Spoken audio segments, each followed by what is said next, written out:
Hey, do you remember when I told you that I wrote this book about this young witch in training that gets sent to a forgotten coal mining town in the mountains of Appalachia where she has to break a curse, find a missing girl, and solve the mystery of what's really under the mountain? Yeah, so I've been holding on to a secret, and I get to tell you that it's called Verity Vox and the Curse of Foxfire.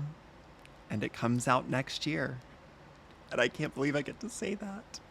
It is a throwback fantasy adventure alongside books that I loved growing up, like A Wizard of Earthsea or The Lost Years of Merlin or The Dark is Rising sequence. It's for kids and kids at heart. It also romanticizes a part of the world that gave me life. I was born in the mountains of Appalachia, and it has always felt like the most magical place on earth to me, and I want to share that magic with you. I'm going to tell you all a lot more about it in the coming days, but for right now, if you'd like to learn about the very real place that inspired this very fictional story, you can read all about it on my Patreon. There's a free post up for anybody that wants to go read. I promise I will share pre-order news the very moment that the pre-order link is available, but if you would like to come talk to me about it, I'm actually going to be at the Young Adult Midwest Book Conference this Saturday. Tickets are only $2, and I'll be in session 4, the historically correct session. I'll actually be the moderator, and we'll be talking all about how very real historical events inform young adult literature, both fiction and nonfiction.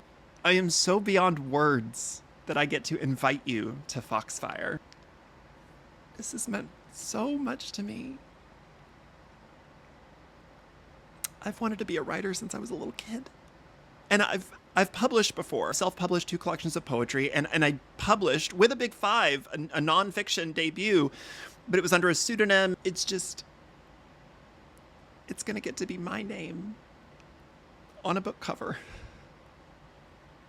A book that I wrote, that I'm very passionate about.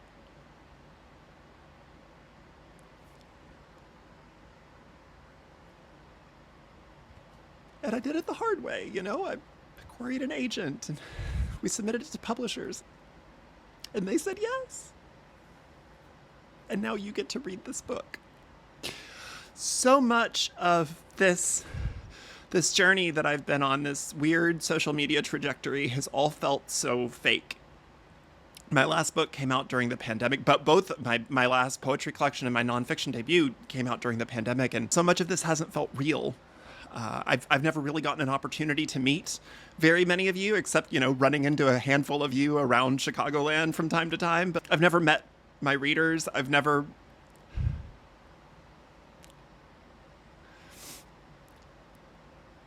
This is the first thing that feels real in all of this. Thank you all. Thank you all for going on this journey with me. Thank you for coming along so far, and I hope you'll continue on this journey with me and come to Foxfire. Hope you survive your stay.